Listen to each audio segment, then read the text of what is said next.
Ayun guys, kahapon guys, galing ako sa trabaho, so naghanap ako na tuyo na kahoy para may panggatong sa umaga guys, o magamit sa araw-araw. Sobrang bigat niyan guys, o kinaya ko kasi umaambon guys, baka wala akong kahoy bukas. Ayun guys, puro paangat yan guys. Yan.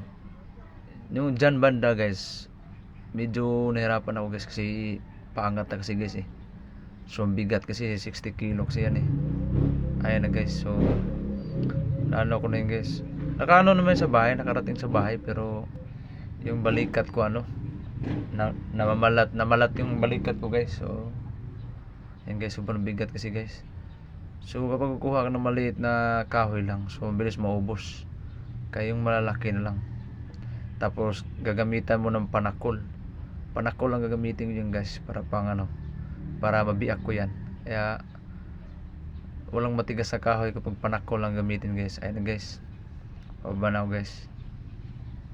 Sobrang bigat guys. Tabi. What?